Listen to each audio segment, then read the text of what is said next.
Hello students. तो BCom final year income tax, हमने आपको लास्ट क्लास में इनकम टैक्स का मीनिंग वगैरह आप लोग को पूरा एक्सप्लेन कर दिया था। तो आज है आप लोग के यूनिट वन का। आज हम बात करेंगे आपके चैप्टर के यूनिट वन का जो चैप्टर है, जो आपके एग्जाम में प्रैक्टिकल में आता है। यूनिट वन में 101% हर साल इसका एक प्रैक्टिकल आपको पूछता है, या प्रैक्टिकल नहीं पूछेगा तो थ्योरी जरूर पूछेगा, और थ्योरी वो पूछेगा जो मैं पढ़ाऊंगा।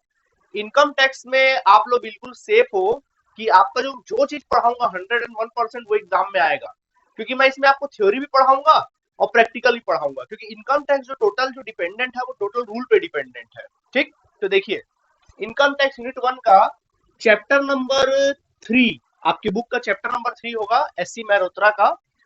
चैप्टर का नाम है आपके residence residence and tax liability. Residence and tax liability, इसको हिंदी में हम लोग कहते हैं निवास स्थान और कर दायित्व। मतलब आज बात करेंगे कि टैक्स कौन पटाएगा, टैक्स का दायित्व यानी टैक्स लाइबिलिटी जो है वो किसके ऊपर आएगी, टैक्स लाइबिलिटी को कौन कौन टैक्स देगा, एक्चुअली टैक्स कौन देगा। तो हमने टैक्स के बारे में पढ़ लिया था। ठीक है, टैक्स के बारे में मैंने आपको एक्सप्लेन भी कर दिया था, टैक्स क्या होता है, कौन टैक्स देता है ना, सारी बातें मैंने क्लियर की थी। तो आज हम लोग बात करेंगे टैक्स लाइबिलिटी के बारे में और रेसिडेंस के बारे में बात करेंगे। तो चलिए हम आपको थोड़ा सा समझाते हैं। देखिए, मान लीजिए ये अमेरिका है और ये हमारा इंडिया है। ठीक है, ओके। अब यहाँ पर मान लीजिए इंडिया में मिस्टर ए रहता है, और वो कुछ इंडिया मिस्टर ए जो है इंडिया का सिटीजन है, और यहाँ पर मिस्टर बी जो है वो अमेरिका का सिटीजन है। दोनों अपने आप में अलग अलग सिटीजन है। तो बताइए कौन कहाँ टैक्स देगा। तो आप बोलोगे सर मिस्टर ए जो है वो इंडिया में रहता है तो इंडिया में टैक्स देगा, इंडिया का सिटीजन तो इंडिया का टैक्स देगा, और बी जो है अमेरिका में रह रहा है, अमेरिका का सिटीजन है तो अमेरिका में टैक्स देगा। चलिए ठीक है, आपकी बात मान लेते हैं। अब फर्ज करो मिस्टर बी यहाँ पर आया, इंडिया आया, कमाया, पैसा कमाया मिस्टर बी, और उस पैसे को अपने देश अमेरिका ले गया। उस पैसे को कहाँ ले गया, वो अमेरिका ले गया बिजनेस मिस्टर बी। अब बताओ कौन टैक्स देगा। अब कोई किस मिस्टर बी जो है किस देश में टैक्स देगा, अपने देश में टैक्स देगा या इंडिया में टैक्स देगा, है ना। तो यानी कि कहने का मतलब ये है कि कभी भी याद रख लो, पहला जो आज मैं कॉन्सेप्ट बताने जा रहा हूं कभी भी याद रखना, इसमें तो बड़ा कंफ्यूजन हो गया।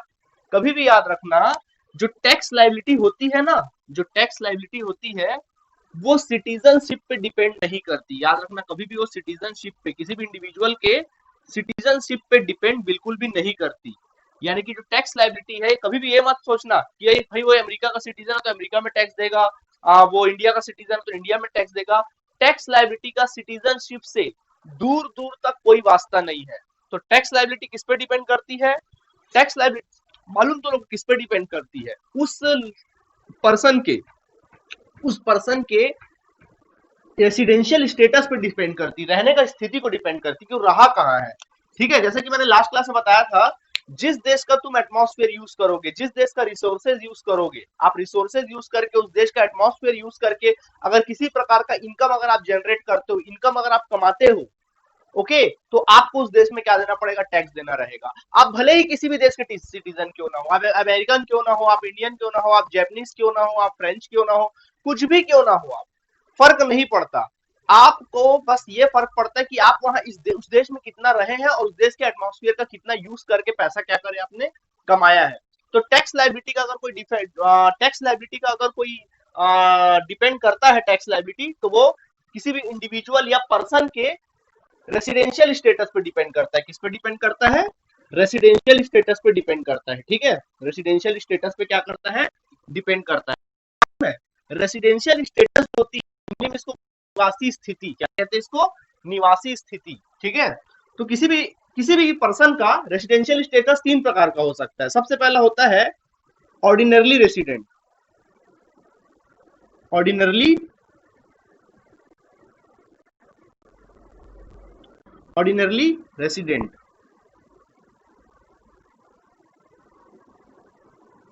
दूसरा होता है नॉट ऑर्डिनरी रेसिडेंट,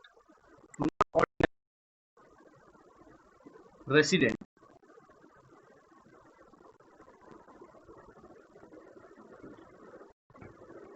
तीसरा होता है नॉन रेसिडेंट। हिंदी में इसको कहते हैं साधारण निवासी, असाधारण निवासी और अनिवासी। लिख लेना, ठीक है। हिंदी में इसको कहते हैं साधारण निवासी, असाधारण निवासी और अनिवासी कहते हैं हिंदी में, ठीक है। कोई भी रेसिडेंशियल स्टेटस। तो सर कैसे पता चलेगा? तो देखो, एटमॉस्फेयर यूज किया, कैसे पता चलेगा कि वो बंदा आया हमारे देश का एटमॉस्फेयर यूज किया है और पैसे कमा कर चला गया है? तो वो कैसे पता चलता मालूम है? उसके रहने पे डिपेंड करता है कितना रहा है। अगर वो ऑर्डिनरी रेसिडेंट है, अगर वो बंदा चाहे वो कोई भी सिटीजन हो, अगर वो ऑर्डिनरी रेसिडेंट है तो ये माना जाता है कि उसने इंडिया के हम लोग टैक्स जो पढ़ रहे, टैक्सेशन पढ़ रहे, इंडियन टैक्स सिस्टम पढ़ रहे, तो अपन इंडिया की बात करेंगे, ठीक है। ओके, तो ऑर्डिनरी रेसिडेंट जो होता है ना, वो ये माना जाता है कि इसने इंडिया के 101% एटमॉस्फेयर को यूज करके पैसा कमाया है। पूरा 100% एटमॉस्फेयर और इंडिया के रिसोर्सेज यूज करके इसने क्या कमाया है? पैसा कमाया है, ये माना जाता है ऑर्डिनरी रेसिडेंट। तो ऑर्डिनरी रेसिडेंट के साथ क्या होता है? ये दुनिया के किसी भी कोने में क्यों ना रहे, कैसे भी क्यों ना कमाए, कहीं भी क्यों ना कमाए, टैक्स तो बेटा इसको इंडिया में देना पड़ेगा, ये माना जाता है ऑर्डिनरी रेसिडेंट के लिए, ठीक है। दुनिया के किसी भी कोने में क्यों ना रहे, वो चांद पर भी क्यों ना रहे, उसको इंडिया में अगर वो कहीं भी पैसा कमाएगा तो इंडिया में उसको टैक्स क्या करना पड़ता है? देना पड़ता है, ठीक। उसी जगह अगर उसका रेसिडेंट जो कंडीशन है, स्टेटस है, वो नॉट ऑर्डिनरी रेसिडेंट है, अगर वो नॉट ऑर्डिनरी रेसिडेंट होता है तो ये माना जाता है कि वो 100% एटमॉस्फेयर तो इंडिया का यूज नहीं किया है, लेकिन कुछ हद तक यूज किया है, तो कुछ हद तक टैक्स देगा, देखेंगे उसके बारे में। और नॉन रेसिडेंट जो होता है, जनरली ये माना जाता है कि यार इंडिया में तो उतना रहा नहीं है, तो इंडिया के एटमॉस्फेयर को यूज तो किया नहीं होगा, अगर यूज करेगा तो टैक्स देगा, यूज नहीं करेगा तो टैक्स नहीं देगा, ये माना जाएगा। इसके साथ क्या है? यूज करे या ना करे, टैक्स तो क्या करना पड़ेगा? देना पड़ेगा, क्योंकि ये ऑर्डिनरी रेसिडेंट है। इसके साथ क्या है? देखेंगे इसके साथ क्या है। और इसके साथ क्या है? ये अगर यूज करेगा इंडिया के एटमॉस्फेयर रिसोर्सेस का तो टैक्स देगा, और नहीं करेगा तो टैक्स नहीं देगा, ठीक है। हो सकता है अभी थोड़ी बातें आप लोग को थोड़ा सा हौच पौच लगा होगा, टेंशन मत लो, धीरे धीरे सारी बातें समझ में आएंगी, ठीक है। तो खैर, ये है रेसिडेंशियल स्टेटस। तो हमने आपको क्या बताया कि टैक्स लाइबिलिटी का, किसी भी इंडिविजुअल के ऊपर टैक्स लाइबिलिटी का आपको सवाल उठता है ना, सर हम कल को कमाएंगे तो क्या हम टैक्स देने के लिए लाइबल रहेंगे, क्या हमको टैक्स देना पड़ेगा? तो टैक्स लाइबिलिटी किसी इंडिविजुअल या किसी पर्सन के ऊपर कब आती है, किस सिचुएशन पे आती है, वही बातें हमने करने जा रहे हैं। तो मैंने आपको क्या सिखाया? पहला हमने सिखाया कि टैक्स लाइबिलिटी का, किसी भी पर्सन के ऊपर टैक्स लाइबिलिटी का उसके सिटीजनशिप से कोई वास्ता नहीं होता, पहली बात। दूसरी बात, टैक्स लाइबिलिटी का वास्ता किससे होता है? उसके रेसिडेंशियल स्टेटस से, वो कितना रहा है और वहां का एटमॉस्फेयर कितना यूज किया है, इस बात पे डिपेंड करता है, ठीक है। ओके, चलिए अब हम आपको कुछ चीजें बताते हैं, ठीक है। तो टैक्स देता, सबसे पहला बात आता है कि टैक्स देता कौन है किसी भी देश में, यानी हमारे इंडियन देश में, किसी भी देश को बोले यार अपन इंडिया की बात करें तो अपन इंडिया की बात करते हैं। इंडिया में टैक्स कौन देता है? सवाल उठता है कि इंडिया में टैक्स बच्चों देता कौन है? तो याद रखना, इंडिया में टैक्स कौन देता मालूम है? पर्सन। कौन टैक्स देता है? पर्सन, ठीक है। कौन टैक्स देगा? एक पर्सन टैक्स देता है, ठीक। पर्सन क्या होता है सर? ये पर्सन बताएंगे, ठीक है। टैक्स देता कौन है? एक पर्सन टैक्स देता है। इनकम टैक्स किसके ऊपर लगता है? एक पर्सन के ऊपर टैक्स होता है। अब आप लोग के दिमाग में आ रहा होगा पर्सन मतलब हम जैसे लोग, बताएंगे पर्सन का मतलब क्या होता है, ठीक है। कोई भी पर्सन टैक्स दे सकता है, ठीक। कब टैक्स देगा? कौन सी इनकम पे टैक्स देगा? सवाल उठता है कौन सी इनकम पे टैक्स देगा? जो प्रीवियस ईयर में कमाएगा ना, जो प्रीवियस ईयर में कमाएगा, यानी कि जो गत वर्ष में कमाएगा, ठीक है। जो गत वर्ष में जो इनकम क्या करेगा? वो अर्न करेगा। जो भी इनकम गत वर्ष में क्या करेगा? अर्न करेगा, इनकम अर्न करेगा, ठीक है। तो ये प्रीवियस ईयर में कमाया, प्रीवियस ईयर क्या है हमारे लिए? 2020, सॉरी 19-20, पिछला साल क्या है हमारे लिए? 19-20। जो 19-20 में कमाया है उसका टैक्स कब देगा? असेसमेंट ईयर में देगा। कौन से ईयर में देगा? कर निर्धारण वर्ष, मतलब असेसमेंट ईयर में टैक्स पेड करेगा, टैक्स कैलकुलेट करेगा इस साल, असेसमेंट ईयर में टैक्स कैलकुलेट करेगा और इस पर टैक्स क्या कर देगा? पेड कर देगा। आया बात समझ में? और इस साल हमारा असेसमेंट ईयर क्या है? 20-21, ओके। यानी कि पिछले साल कमाओ, पिछले साल खूब मेहनत करो, कमाओ, और उसका टैक्स कब दे दो? असेसमेंट ईयर में टैक्स दे दो। फिर इस साल आप कमाओगे तो इसका टैक्स कब दोगे? अगले साल दोगे। तो ये टैक्स का क्या है हमारे सामने? रूल है। ये रूल हमने क्या कर दिया? आपको एक्सप्लेन कर दिया, ठीक है। ये रूल है, 19-20 में कमाओ और 20-21 में क्या कर दो? टैक्स दे दो, ठीक। ओके, यहां तक क्लियर है, ठीक। तो इसको हम क्या कर देते हैं, मिटा देते हैं। इसको लिख लेंगे आप सभी। तो ये चीज हम सीख गए। ओके, चलिए अब हम पर्सन के बारे में बताते हैं, इसको भी मिटा देते हैं। हाँ, तो हमने बताया कि टैक्स देता कौन है। तो बच्चों आपको ये बता दे कि टैक्स कौन देता है, एक पर्सन टैक्स देता है। ठीक है, तो एक पर्सन क्या करता है, टैक्स देता है। एक पर्सन जो है वो टैक्स क्या करता है, देता है। ओके, पर्सन टैक्स देगा। ठीक, तो दे क्या होता है, पर्सन कहने का मतलब ये है कि गवर्नमेंट इस बात का पूरा पूरा ख्याल रखता है कि कोई भी इंडिविजुअल कहीं से भी टैक्स देने से बुचक ना जाए, भाग ना जाए।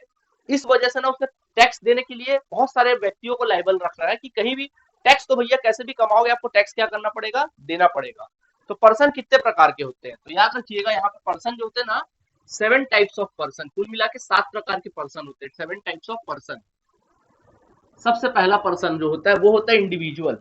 पहला पर्सन होता है वो तुम्हारा होता है इंडिविजुअल, यानी कि व्यक्ति। व्यक्ति यानी हम जैसे लोग, आप जैसे, हम जैसे लोग, इसको बोलते हैं व्यक्ति, पर्सन। ठीक है, पर्सन इंडिविजुअल, मैं टैक्स दूंगा। अच्छा, टैक्स कौन देगा, कोई भी टैक्स दे सकता है।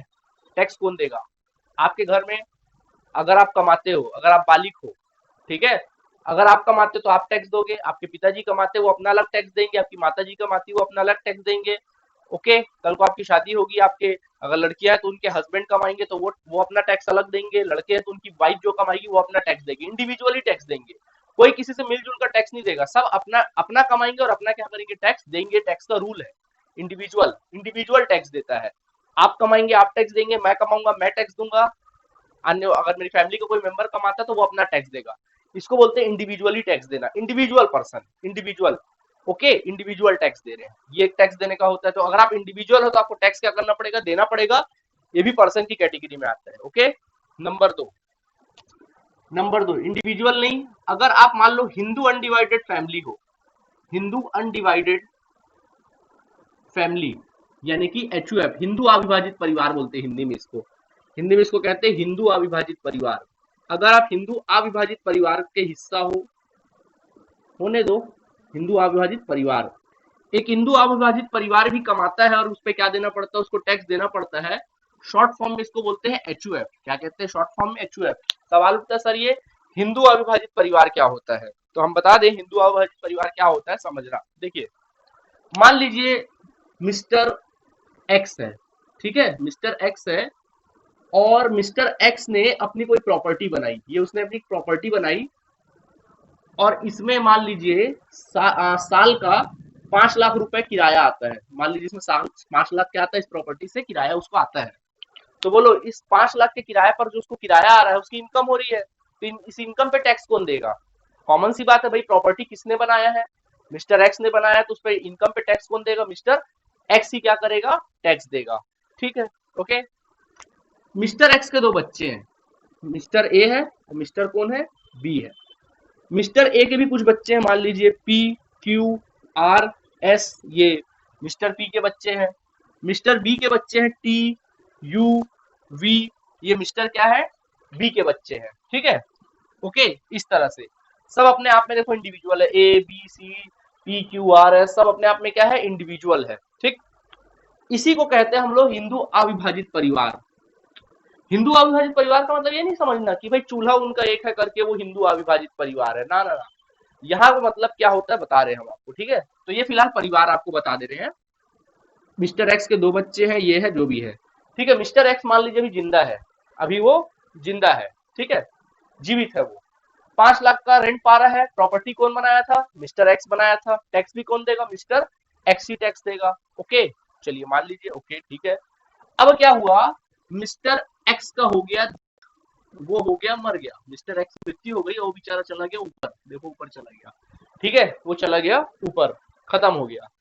क्या प्रॉपर्टी लेके गया होगा, बिल्कुल नहीं, प्रॉपर्टी लेकर नहीं गया होगा, है ना। तो अब मिस्टर एक्स तो मरकर चला गया, तो क्या एक मरा हुआ आदमी टैक्स देगा, बिल्कुल नहीं देगा। लेकिन हाँ, उसके प्रॉपर्टी पे इनकम तो आ रहा है 5 लाख, बताइए अब ये इनकम कौन रखेगा। तो ये इनकम जो 5 लाख आ रहा है, क्या वो मिस्टर ए रखेगा, बी रखेगा या बाकी लोग रखेंगे, कौन रखेगा। इस 5 लाख पे सबका अधिकार होगा, किसका अधिकार होगा, सबके सबका अधिकार होगा। अब इस 5 लाख क्योंकि उसका जो एंसेस्टर था, पूर्वज था, वो मरकर चला गया, तो अब उसके जो बनाई हुई प्रॉपर्टी पे जो भी इनकम हो रहा है उस पर किसका अधिकार होगा? इन सभी का अधिकार होगा, है ना। तो बंटने से पहले तो गवर्नमेंट तुरंत आके कूद जाएगा, गवर्नमेंट बोलेगा ये भैया ये 5 लाख रुपए जो आया ना बांटते रहना बाद में, पहले हमको क्या दे दो? टैक्स दे दो। पहले क्या दे दो? टैक्स। पहले आप इस पे क्या दे दो? टैक्स। बोले पहले कब कैसे टैक्स देते थे? पहले इंडिविजुअल टैक्स देते थे, अब वो इंडिविजुअल मरकर चला गया है, तो अब वो कौन, उसकी उसकी जो इनकम थी उसकी थी, लेकिन अब उसकी इनकम किसकी हो गई? उसके फैमिली की इनकम हो गई, तो फैमिली को देना पड़ेगा टैक्स। तो बोले भैया बांटना पाए बाद में, सबको बोला कि बांटना तुम लोग बाद में, पहले मेरे को क्या कर दो? टैक्स दे दो। गवर्नमेंट बोला तो पहले इन लोग क्या करेंगे? 5 लाख पे क्या करेंगे? टैक्स देंगे, और ये टैक्स कहलाएगा, इसको बोलेंगे एचयूएफ। ये जो टैक्स दिया जाएगा किसके अंडर में दिया जाएगा? एचयूएफ। कैसे टैक्स दिया जाएगा? एचयूएफ टैक्स दिया जाएगा। आया बात समझ में? एचयूएफ के हेड में। तो एचयूएफ भी अपने आप में क्या है? एक पर्सन है।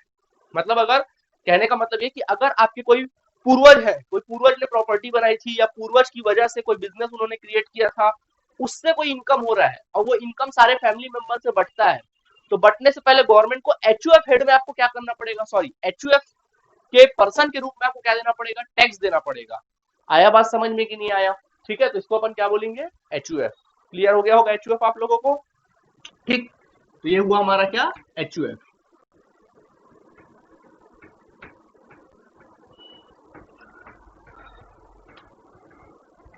अब हम बात करते हैं एचयूएफ। ओके, नंबर 3 होता है कंपनी।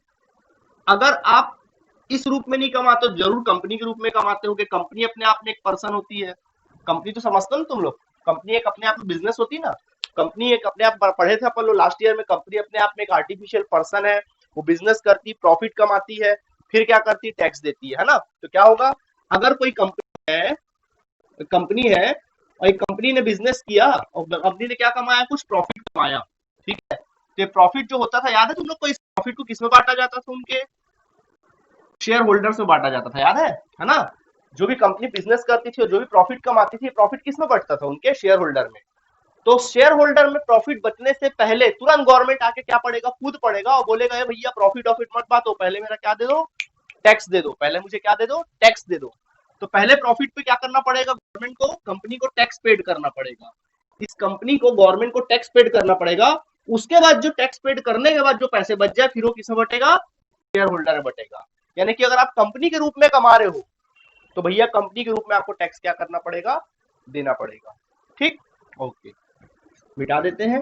ओके, तो ये हो गया थ्री टाइप्स ऑफ पर्सन फिलहाल हुआ। नंबर 4 होता है, और कौन हो सकता है पर्सन? एक फर्म। फर्म मतलब कौन सी फर्म? Partnership firm. ओके, क्या होता है? Partnership firm. क्या हो सकता है? Partnership firm. ठीक, पार्टनरशिप फर्म सुनना। पार्टनरशिप फर्म, देखिए ये दो पार्टनर है।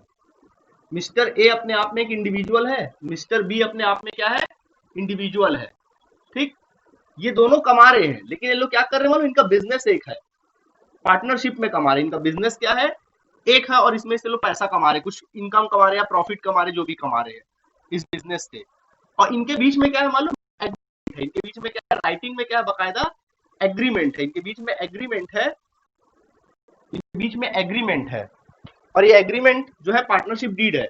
एग्रीमेंट बोलो या पार्टनरशिप क्या है? डीड है। और ये लोग पार्टनरशिप एक्ट में क्या है? रजिस्टर्ड है। ठीक, पार्टनरशिप एक्ट में क्या है? रजिस्टर्ड है। तो जो टैक्स देंगे ना, ये ए बी के रूप में टैक्स नहीं देंगे, बल्कि एक फर्म के रूप में क्या देंगे? टैक्स देंगे। सेम बिल्कुल कंपनी की तरह। फर्म कमाएगी, जो भी प्रॉफिट होगा पहले टैक्स दिया जाएगा, उसके बाद पार्टनर में क्या होगा? बटेगा। Partnership firm. ओके, क्या कहेंगे इसको अपन लोग? Partnership firm. ठीक, ये हो जाता है person.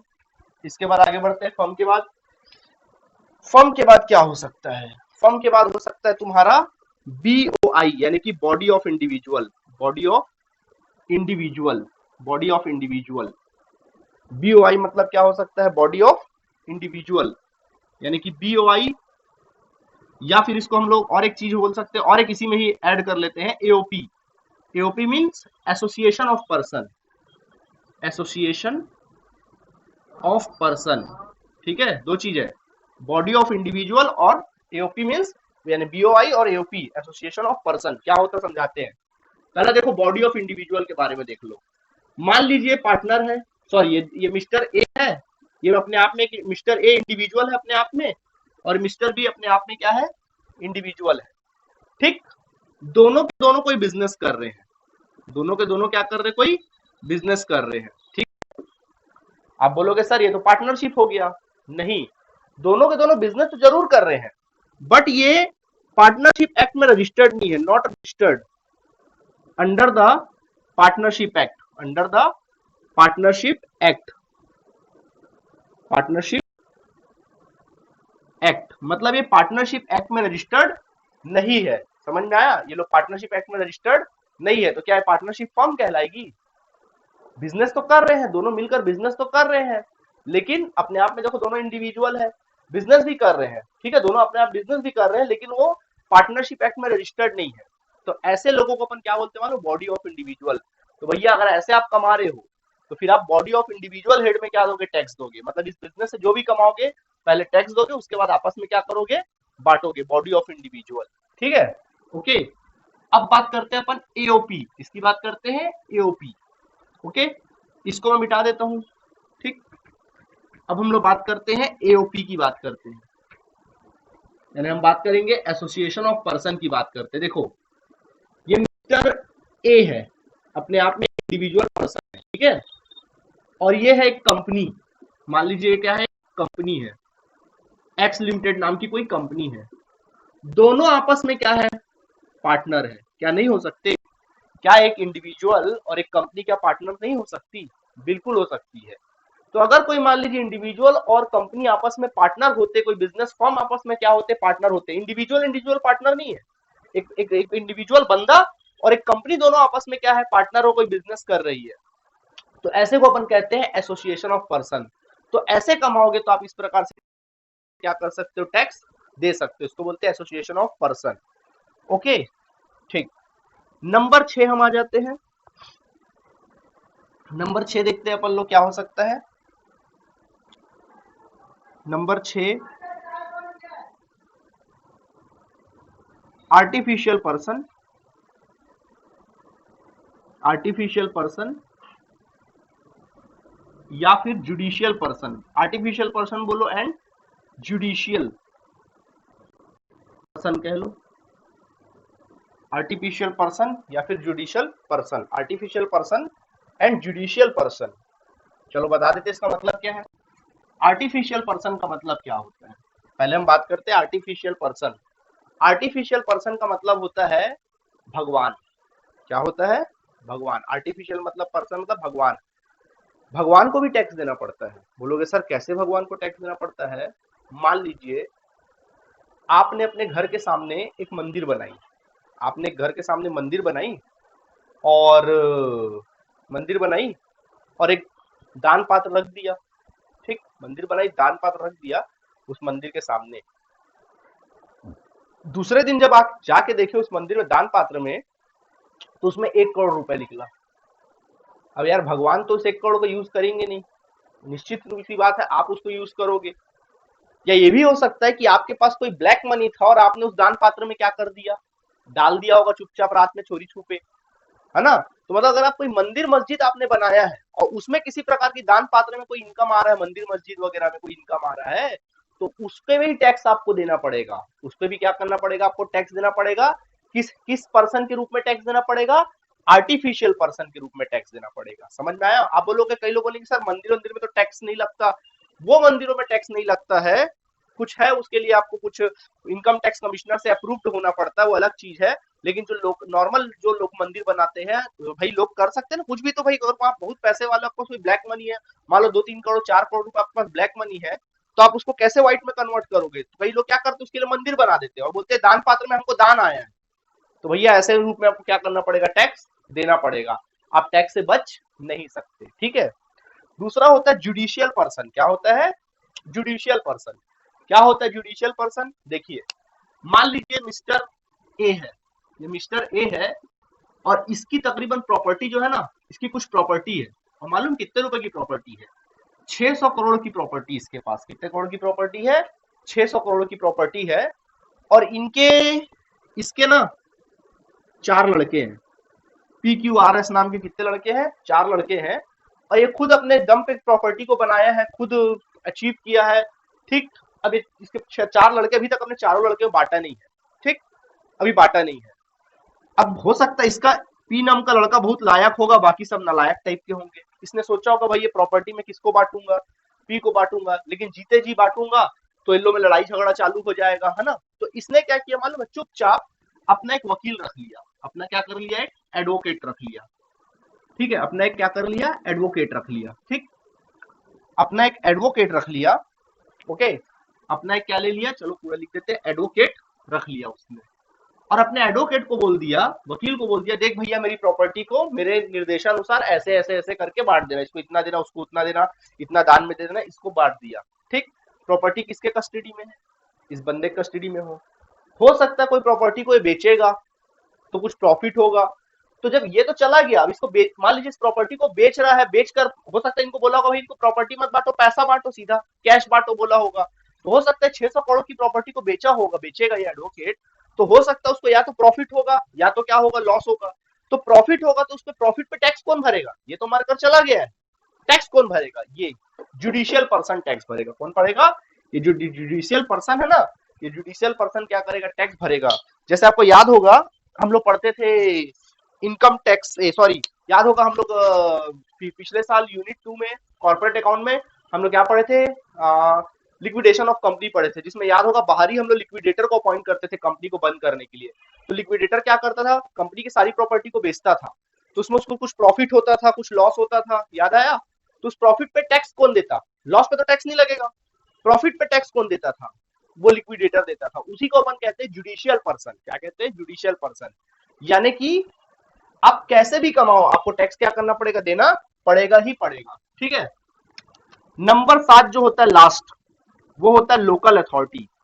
Local authority, local authority मतलब क्या, लोकल अथॉरिटी मीन्स आपका जो है ना, लोकल अथॉरिटी आपका नगर निगम, जो नगर निगम वो भी कमाता है, उसको भी टैक्स देना पड़ता है। बोलोगे सर कैसे कमाता है, तो भाई वो क्या करता है देखना, वो जो है सरकारी जमीनों पर वो बड़े बड़े दुकानें बनाता है, दुकानों का किराया उसके पास आता है, वो मतलब सड़कों पे चौराहों पे एडवर्टाइजमेंट करता है, वहां से उसको पैसा मिलता है।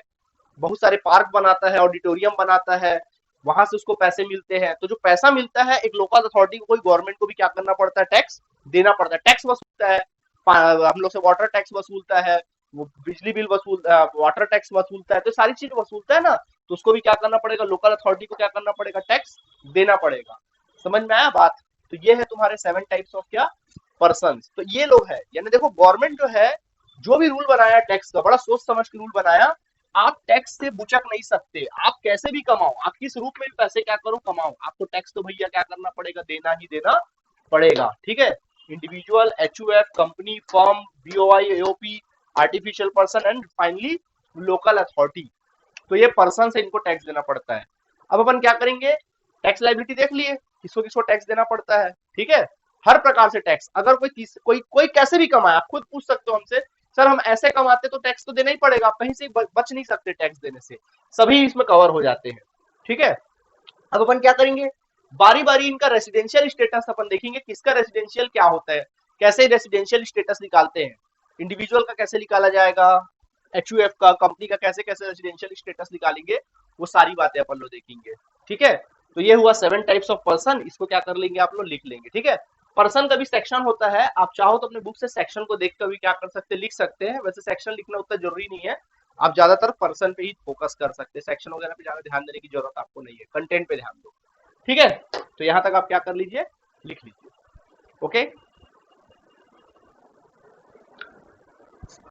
ओके, तो आप लोगों ने इसको लिख लिया होगा। ठीक है, तो चलिए अब हम आगे बढ़ते हैं। अब हम बात करते हैं टाइप ऑफ रेसिडेंट। तो टाइप्स ऑफ रेसिडेंट में हमने बताया था कि टाइप्स ऑफ रेसिडेंट, कोई भी इंडिविजुअल या कोई भी पर्सन, 3 टाइप्स होते हैं रेसिडेंट के, टाइप्स ऑफ रेसिडेंट, उसकी निवासी स्थिति के 3 तरीके होते हैं। सबसे पहला कौन कौन सा रेसिडेंट होता है, पहला ऑर्डिनरी रेसिडेंट, ऑर्डिनरली रेसिडेंट। दूसरा होता है नॉट ऑर्डिनरी रेसिडेंट,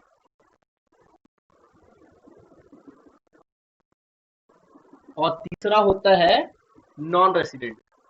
तो जो टैक्स होते हैं वो किस सेक्शन में लिखे हुए हैं, इनकम टैक्स के किस सेक्शन में लिखे हुए हैं, तो टाइप जो है वो सेक्शन किस में लिखे हुए हैं, 6 में लिखे हुए हैं। ठीक है, सेक्शन 6 में लिखा हुआ है, टाइप जो है सेक्शन किस में लिखा हुआ है, 6 में लिखा हुआ है। सेक्शन याद करना हो तो कर लो, नहीं करना तो चलेगा। ठीक है, टाइप्स ऑफ क्या, रेसिडेंशियल स्टेटस के टाइप्स, ऑर्डिनरी, नॉट ऑर्डिनरी और नॉन रेसिडेंट। ठीक है, चलिए अब अपन काम करने स्टार्ट करते हैं। सबसे पहला बारी बारी देखेंगे, पहला पर्सन का टाइप क्या था, इंडिविजुअल। तो अभी अपन ध्यान देंगे इंडिविजुअल का रेसिडेंशियल स्टेटस कैसे देखा जाएंगे, मेरा आपका हम लोगों का रेसिडेंशियल स्टेटस यानी कि इंडिविजुअल एक बंदे का रेसिडेंशियल स्टेटस कैसे देखा जाता है, क्योंकि रेसिडेंशियल स्टेटस पे डिपेंड करता है कि वो टैक्स देगा कि नहीं देगा। ठीक है, तो रेसिडेंशियल स्टेटस पे क्या करता है, डिपेंड करता है। ठीक, तो सुनो, ओके, ध्यान दीजिएगा आप सभी।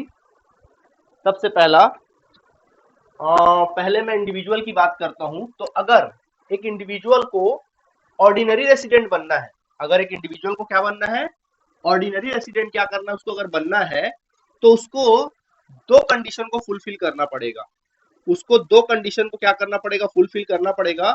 सबसे पहला कंडीशन होता है बेसिक कंडीशन। कौन सा कंडीशन, बेसिक कंडीशन। उसको दो कंडीशन को फुलफिल करना पड़ेगा। खैर, बेसिक कंडीशन देखिए, हमने बताया कि जो टैक्स दिया जाता है वो कौन सी इनकम पे दिया जाता है, प्रीवियस ईयर की इनकम पे। तो उसका रेसिडेंशियल स्टेटस भी कब का देखा जाएगा, वो एटमॉस्फेयर भी कब का देखा जाएगा, कब यूज किया था। कॉमन सी बात है, प्रीवियस ईयर का ही देखा जाएगा, है ना। प्रीवियस ईयर की इनकम पे टैक्स दे रहा है तो देखा जाएगा ना भाई, प्रीवियस ईयर में उसने इंडिया में कितना रहा है, कितना एटमॉस्फेयर यूज किया, वो देखा जाएगा। ठीक है, तो अगर किसी भी इंडिविजुअल को अगर ऑर्डिनरी रेसिडेंट बनना है तो उसको दो कंडीशन फुलफिल करना पड़ेगा। सबसे पहला बेसिक कंडीशन, दूसरा एडिशनल कंडीशन। तो पहला अपन बेसिक कंडीशन की बात करते हैं। ठीक है, तो पहला बेसिक कंडीशन की बात करते हैं, stay in India. Stay in India मतलब इंडिया में रहना, इंडिया के किसी भी कोने में, किसी भी स्टेट में रहे, बशर्ते इंडिया में रहे। Stay in India, stay in India at least 182 days और मोर इन प्रीवियस ईयर। कब, प्रीवियस ईयर में। एटलीस्ट 182 डेज और मोर इन प्रीवियस ईयर, मतलब उसको पिछले साल, प्रीवियस ईयर यानी कि 2020-21 का अगर रेसिडेंशियल स्टेटस उसका निकालना है तो प्रीवियस ईयर में, साल 2020 19-20 में उसको इंडिया में कम से कम 182 दिन इंडिया में क्या करना रहा होगा, स्टे करना रहा होगा। अब जरूरी नहीं कि वो 182 दिन कंटिन्यू रहे, वो कभी अब आया 30 दिन रहा, फिर 50 दिन रहा, फिर चला गया, फिर आया 10 दिन रहा, फिर फॉरेन चला गया। ठीक है, इंडिया के बॉर्डर को क्रॉस कर दिया गया, यानी इंडिया के किसी भी स्टेट में वो कुल मिला के पूरा जोड़ के प्रीवियस ईयर के दौरान, कौन से प्रीवियस ईयर, 1 अप्रैल 2019 से 31 मार्च 2020 के बीच उसको कम से कम 182 दिन इंडिया में क्या रहा हो, स्टे किया हो। ठीक, तो अगर ऐसा कुछ कर देता है तो वो बेसिक कंडीशन क्या कर देता है, फुलफिल कर देता है। वो अगर बेसिक कंडीशन क्या कर देता है, फुलफिल कर देता है। ठीक है, ये है। आप बोलोगे सर अगर वो नहीं कर पाया तो क्या और कोई चांस नहीं है, 182 दिन नहीं कर पा रहा और कोई चांस नहीं है, तब उसके सामने और एक ऑप्शन है। या फिर अगर ये कर दिया तो ठीक है, फिर आगे जाने की जरूरत नहीं है। अगर ये नहीं कर पा रहा तो फिर उसके लिए और एक ऑप्शन है। क्या ऑप्शन है, एटलीस्ट 60 डेज और more in previous year. 60 days और मोर इन प्रीवियस ईयर। ठीक है भाई, 182 दिन नहीं रह पा रहा तो कम से कम कितना दिन रह जाए, 60 डेज कम से कम प्रीवियस ईयर में रह जाए। ठीक है, प्लस साथ में ना, प्लस प्लस लिख रहा हूं, प्लस एटलीस्ट 365 डेज और मोर, कम से कम 365 दिन या उससे अधिक, for past year, past previous year. क्या होता है सर पास्ट प्रीवियस ईयर, समझाते, देखो मैं समझा रहा हूं यहाँ पे। मैं इसको मिटा दूं, चलेगा, ऑर्डिनरी इसको मिटा देता हूँ, टाइप्स वगैरह को मिटा देता हूँ। ठीक है, इसको मिटा देते हैं हम आपको, देखिए। तो ये तो हो गया क्या, बेसिक कंडीशन। हाँ, तो क्या बोला मैंने, एटलीस्ट 365 डेज और more in past preceding previous year. Past preceding क्या बोल रहा हूँ, प्रीवियस ईयर। किसको बोलते हैं पास्ट प्रीसीडिंग प्रीवियस ईयर, सुनना। प्रीवियस ईयर क्या है हमारे लिए, 2019-20 प्रीवियस ईयर है, पिछला साल हमारे लिए 2019-20 है। पास्ट प्रीवियस ईयर किसको बोलेंगे, उसका पिछला 4 साल, यानी कि 18-19 रहा, 17-18 रहा होगा, 16-17 रहा होगा और 15 होगा। ऐसे करके देखो 4 साल हो रहा है, 1 2 3 4। प्रीवियस ईयर को छोड़कर उसके पिछले 4 सालों में कितने दिन रहना, उसको कम से कम 365 डेज और मोर उसको क्या करना है, रहना है। तब वो बेसिक कंडीशन फुलफिल कर पाएगा। ठीक है, तब वो बेसिक कंडीशन क्या कर पाएगा, फुलफिल कर पाएगा। समझ में आया। तो अगर उसको बेसिक कंडीशन पूरा करना तो पहला क्या शर्त है कि भाई उसको कम से कम इंडिया में 182 दिन या उससे ज्यादा क्या करना है, प्रीवियस ईयर में स्टे करना है। कर दिया तो ठीक है।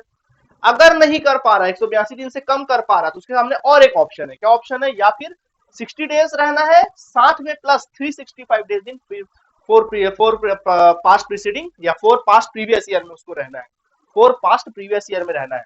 आप बोलोगे सर वो 60 डेज रह रहा है लेकिन 365 डेज से कम रह रहा है, नहीं, दोनों का करना पड़ेगा, ये दोनों उसको रहना पड़ेगा। आया बात समझ में?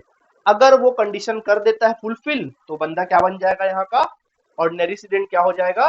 सॉरी, बेसिक कंडीशन फुलफिल कर जाएगा। फिलहाल वो क्या फुलफिल कर जाएगा? बेसिक कंडीशन फुलफिल कर जाएगा। ठीक है, अच्छा, ठीक। तो अभी वो नहीं बना, अभी वो ऑर्डिनरी रेसिडेंट नहीं बना। अब उसको क्या फुलफिल करना पड़ेगा? Additional condition. यार मैं एडिशनल कंडीशन यहां लिखाता लेकिन जगह की कमी है, चलो लिखाई देता हूं, हो तो जाएगा वैसे। चलो एडिशनल कंडीशन, दूसरा कौन सा कंडीशन फुलफिल करना पड़ेगा उस बंदे को? एडिशनल कंडीशन फुलफिल करना पड़ेगा, अतिरिक्त शर्त। इसको बोलते हैं आधारभूत शर्त, इसको आधार शर्त, इसको बोलते हैं अतिरिक्त शर्त। एडिशनल कंडीशन उसको फुलफिल करना पड़ेगा। क्या है एडिशनल कंडीशन? तो एडिशनल कंडीशन ये है, stay in India, stay in India, stay in India at least 730 days, 730 days और मोर, 730 डेज और मोर इन 7 पास्ट प्रीसीडिंग प्रीवियस ईयर, यानी कि 7 पास्ट प्रीवियस ईयर, यानी कि उसको पिछले साल को छोड़कर, पिछले साल बताया ना भी, पिछले साल को छोड़कर उसके पिछले 7 सालों में, उससे पिछले प्रीवियस ईयर को छोड़ दो, 19-20 को छोड़ दो, उसके पिछले 7 सालों में कितना दिन उसको कम से कम 730 दिन इंडिया में क्या करना है? स्टे करना है। 730 दिन इंडिया में रहना है। वो कैसे भी रहे, कभी कभी रहे, ऐसा कंटिन्यू नहीं रहना है, कैसे भी रह सकता है, कम ज्यादा थोड़ा बहुत करके रह सकता है, लेकिन कम से कम 730 दिन या उससे अधिक रहना है। ठीक है, एंड, मैं और नहीं बोल रहा हूं, एंड बोल रहा हूं, और साथ में, इतने में नहीं हुआ बस, and at least two times fulfills the rules of basic condition, fulfills the rules of basic condition in 10 past previous year, in 10 past previous year।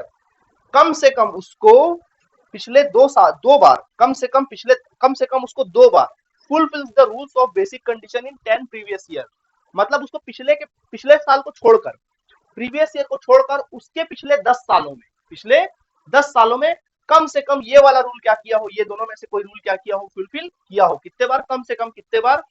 2 बार। तो वो एडिशनल कंडीशन फुलफिल कर देता है। तो वो एडिशनल कंडीशन क्या कर देता है बच्चों? फुलफिल कर देता है। आया बात समझ में आप लोगों को? तब वो एडिशनल कंडीशन फुलफिल कर देगा। देखो क्या था, फिर से पढ़ते हैं।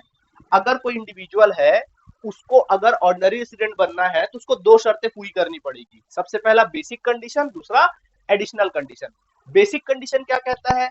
कम से कम उसको इंडिया में स्टे करना है, कितने दिन? 182 दिन या उससे अधिक उसको इंडिया में स्टे करना है। कब करना है? प्रीवियस ईयर के दौरान। ठीक है, अगर कर दिया तो बेसिक कंडीशन फुलफिल कर दिया।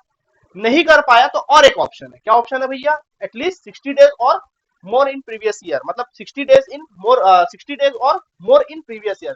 पिछले साल में कम से कम 60 डेज रहे, प्लस साथ में 365 days in past four preceding previous year, मतलब पास्ट प्रीवियस ईयर में रहना है। मतलब पिछले साल को छोड़कर उसके पिछले 4 सालों में, प्रीवियस ईयर को छोड़कर उसके पिछले 4 सालों में 365 दिन इंडिया में स्टे करना है। अगर ये दोनों में से ये रूल फुलफिल कर देता तो यहाँ जाने का सवाल नहीं उठता। अगर ये नहीं कर पा रहा तब ये वाला है रूल। अगर ये कर देता है दोनों में से कोई एक को, तो क्या हो जाएगा? बेसिक कंडीशन फुलफिल कर जाएगा। तो अभी बात नहीं बनी, अभी बात नहीं बनी है। ठीक है, अब उसको क्या करना पड़ेगा? एडिशनल कंडीशन भी फुलफिल करना पड़ेगा। क्या है additional condition? Stay in India, India में रहना है एटलीस्ट 730 डेज और मोर इन 7 preceding previous year, 7 past previous year, मतलब पिछले साल को छोड़कर उसके पिछले 7 सालों में कम से कम 730 दिन इसको इंडिया में क्या करना है? स्टे करना है, इंडिया में रहना है। साथ में ना, ये करने के बाद साथ में उसको कम से कम 2 बार ये वाला रूल फुलफिल करना है, ये वाला रूल फुलफिल करना है, मतलब बेसिक कंडीशन वाला रूल को फुलफिल करना है पिछले 10 सालों में, कम से कम 2 बार पिछले 10 सालों में, प्रीवियस ईयर को छोड़कर उसके पिछले 10 सालों में फुलफिल करना है। अगर बच्चों को ये दोनों कंडीशन को फुलफिल कर देता है ना, तो बंदा क्या बन जाता मालूम है? ऑर्डिनरी रेसिडेंट बंदा बन जाता है। क्या बन जाता है? ऑर्डिनरी रेसिडेंट बंदा बन जाता है। आया बात समझ में कि नहीं आया?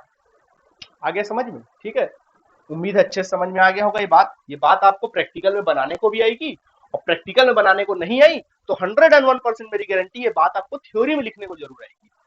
ठीक, ओके ओके। लेकिन इसमें ना एक लोचा है, कहानी में क्या है, एक लोचा है। क्या लोचा है पता है? इसमें एक एक्सेप्शन है। क्या है? एक्सेप्शन। एक्सेप्शन है, क्या है यहाँ पे? एक एक्सेप्शन है। एक्सेप्शन मतलब अपवाद है। क्या अपवाद है? तीन बंदे, कौन बंदे?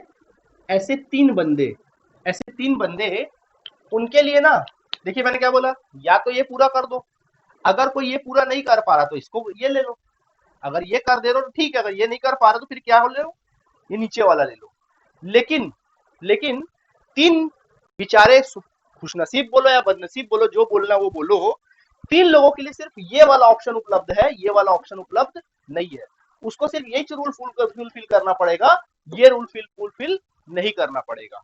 ठीक है, किनको? नंबर एक, ऐसा कोई भी पर्सन, ठीक है, ऐसा कोई भी person to left India, to left India for employment, मतलब ऐसा कोई भी पर्सन जो इंडिया के बाहर तो गया है, इंडिया को छोड़ा तो जरूर है, इंडिया के बाहर तो गया है, बट घूमने के लिए नहीं गया है, रोजगार के सिलसिले में गया। किस सिलसिले में गया? रोजगार। अब रोजगार कुछ भी हो सकता है, या तो नौकरी भी हो सकती है, जरूरी नहीं सरकारी नौकरी हो, वो अपने नौकरी प्राइवेट प्राइवेट नौकरी हो या गवर्नमेंट नौकरी हो, कोई भी नौकरी हो, उस पर्पज से गया होगा, या इवन अपने बिजनेस के पर्पज से भी गया है। अगर वो हीरो है तो फिल्म की शूटिंग करने भी गया है, या अगर क्रिकेटर है तो क्रिकेट खेलने भी गया है, काम के सिलसिले में गया है, रोजगार के सिलसिले में इंडिया के बाहर जा रहा है। तो ऐसे बंदे के लिए मालूम है ये वाला रूल नहीं लगेगा। कौन सा वाला रूल लगेगा? ये वाला रूल लगेगा। क्या सा रूल लगेगा? ये वाला रूल लगेगा। 182 डेज और मोर वाला रूल लगेगा। समझ में आया कि नहीं आया? ये वाला रूल नहीं लगेगा, है ना? ओके। दूसरा, जो इंडियन ओरिजिन, कौन है? इंडियन ओरिजिन है, मतलब भारतीय मूल का बंदा है। कैसा बंदा है? भारतीय मूल का बंदा है। भारतीय मूल किसको बोलते हैं? भारतीय मूल। भारतीय मूल का मतलब क्या होता है?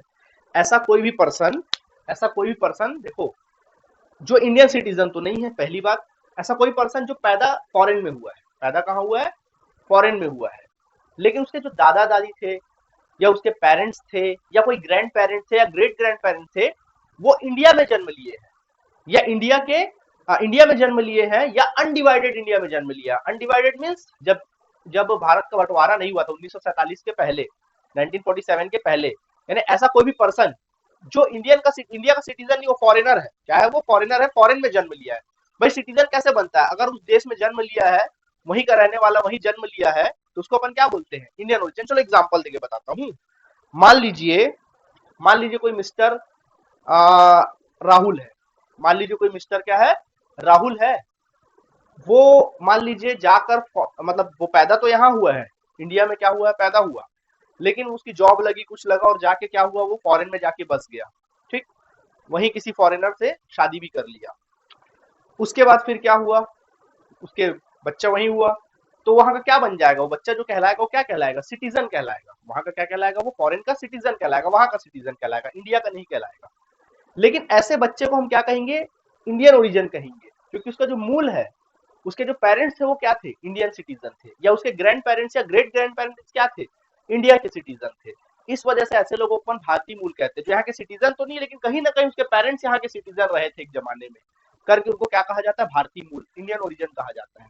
तो ऐसा बंदा जो इंडिया क्या करने आया है? घूमने आया है, या कोई भी काम के सिलसिले में आया है, कुछ भी करने आया है, तो ऐसे बंदे के लिए ये वाला रूल एप्लीकेबल होगा, ये वाला ऑप्शन उसको, 60 डेज वाला ऑप्शन उसको नहीं मिलेगा। आया बात समझ में? तीसरा, ऐसा कोई पर्सन, ऐसा कोई भी बंदा जो member member in crew member sorry crew member crew member in Indian ship, crew member in Indian ship. ऐसा कोई बंदा जो इंडियन शिप में क्रू मेंबर है। कई बार देखो ना आप लोग, रुस्तम फिल्म देखो ना, उसमें क्या करता है मतलब देखना, जो क्रू जो शिप वगैरह में काम करते, शिप का काम क्या होता है? 6 महीना 7 महीना बिल्कुल वो इंडिया के बॉर्डर से बिल्कुल बाहर रहते हैं। मतलब उनका ड्यूटी, उसमें अगर शिप में ड्यूटी, तो फिर वो शिप इंडिया में कहाँ रहेगा? भाई इंडिया में थोड़ी ना घूमेगा। शिप तो भाई एक देश से दूसरे देश जाता है, और एक देश से दूसरे देश जाने में उनको 4 महीना 5 महीना लग जाता है। तो यानी कि वो ना तो इंडिया में रह रहा है, ना तो वो फॉरेन में रह रहा है, बीच में समुद्र में घूम रहा है इधर उधर। तो कोई भी क्रू मेंबर है वो भी किसमें, इंडियन शिप में, फॉरेनर शिप में नहीं, इंडियन शिप में क्रू मेंबर है। तो ऐसे बंदे के लिए भी कौन सा रूल एप्लीकेबल होगा, 180 डेज वाला, ये वाला रूल एप्लीकेबल नहीं होगा। आया समझ में कि नहीं आया? ठीक है, बशर्ते, ओके, समझ में आ गया? तो 3% के लिए समझ में आ गया क्या बोला मैंने? ऐसा कोई भी बंदा जो इंडिया छोड़कर तो जा रहा है, बट किस लिए छोड़कर जा रहा है, रोजगार के सिलसिले में जा रहा है, काम के लिए जा रहा है, चाहे वो प्राइवेट हो या गवर्नमेंट जॉब हो, या सर्विस करे या फिल्म की शूटिंग करे या कुछ भी, रोजगार तो रोजगार है यार। इंडियन ओरिजिन का बंदा और crew member in Indian ship, ऐसा बंदा, ऐसे बंदों के लिए, 3 बंदों के लिए इस प्रकार के 180 डेज वाला रूल एप्लीकेबल होगा, ये वाला ऑप्शन उनको नहीं मिलेगा। हमने वही बात कही ना, हमने रखा है जलेबी भी रखा है और हमने इमरती भी रखा है। हमने बोला या तो जलेबी खा लो या तो इमरती खा लो, लेकिन हमने कुछ लोगों को बोला कि नहीं भाई तुम सिर्फ जलेबी ही खा सकते हो, इमरती आप नहीं खा सकते हो। आया बात समझ में? वही चीज यहाँ पर है, ठीक है, ओके। लेकिन बशर्ते, एक चीज और बता रहा हूँ, बशर्ते जो 3% है ना, ये पर्सन की बात की गई जो इंडिया छोड़ेगा या इंडियन ओरिजिन है, क्रू मेंबर है, बशर्ते ये लोग ना, ये तो इंडियन सिटीजन नहीं है, ये तो मालूम है, बशर्ते ये लोग ना इंडियन सिटीजन होने चाहिए। क्या होने चाहिए? ये लोग इंडियन सिटीजन होने चाहिए। इंडियन सिटीजन पे ही इसका रूल एप्लीकेबल होगा और किसी पे रूल एप्लीकेबल नहीं होगा। आप बोलोगे सर ये तो सिटीजन नहीं है, हाँ ये सिटीजन नहीं है, इसको ध्यान रखना, ये सिटीजन नहीं है, लेकिन बाकी ये लोग इंडियन सिटीजन होने चाहिए, उन्हीं के लिए रूल एप्लीकेबल होगा। आया बात समझ में? ठीक है, तो इस बात को क्या कर लेंगे आप, याद रख लेंगे। तो बच्चों हमने क्या सीखा, क्या क्या सीखा हम लोगों ने? हमने आज सीखा, हमने आज पर्सन के बारे में सीखा कि पर्सन क्या क्या होते हैं। अब पर्सन में नंबर 1 क्या था, इंडिविजुअल। तो एक इंडिविजुअल, मैं, आप, आपके मम्मी पापा, हमारे मम्मी पापा, भाई बहन, सब इंडिविजुअल है, अपना कमाएंगे, खुद कमाएंगे, खुद अपनी इनकम पे क्या देंगे, टैक्स देंगे, ठीक है। ऐसा नहीं होगा कि मैं कमाऊंगा तो मैं कमा रहा हूँ, मेरी बीवी कमा रही, तो मैं बीवी का भी टैक्स मैं दे रहा हूँ, ऐसा नहीं होता। मैं कमाऊंगा मैं टैक्स दूंगा, मेरी वाइफ कमाएगी वो टैक्स देगी, कोई भी टैक्स करेगा, इस प्रकार से सबका अलग अलग सिस्टम रहता है, ठीक है, ओके। तो इंडिविजुअल के लिए क्या है रूल, उसको कम से कम क्या करना पड़ेगा, अगर उसको ऑर्डिनरी स्टूडेंट बनना है तो बेसिक कंडीशन और एडिशनल कंडीशन दोनों फुलफिल करना पड़ेगा। उसको बेसिक कंडीशन और एडिशनल कंडीशन दोनों क्या करना पड़ेगा, फुलफिल करना पड़ेगा। बेसिक कंडीशन क्या है, कम से कम उसको इंडिया में 182 दिन या उससे अधिक रहना है, ठीक है, कर दिया तो ठीक है, नहीं कर पाया तो और एक ऑप्शन है 60 डेज रहना है प्रीवियस ईयर में, और पिछले के पिछले 4 सालों में 365 दिन इंडिया में क्या करना है, स्टे करना है, ठीक है। लेकिन अगर वो इस प्रकार का बंदा रहा तो फिर उसके लिए यही वाला ऑप्शन है 180 डेज वाला, ये वाला रूल नहीं लगेगा, याद रखना, ठीक है। कौन सा रूल एप्लीकेबल होगा यहाँ पर, एप्लीकेबल लिख लेना, applicable 180 days instead of 60 days, applicable 180 days instead of 60 days, जगह नहीं लिखने को इसलिए आप लिख लेना यहाँ पे, applicable 180 days instead of 60 days, ठीक है।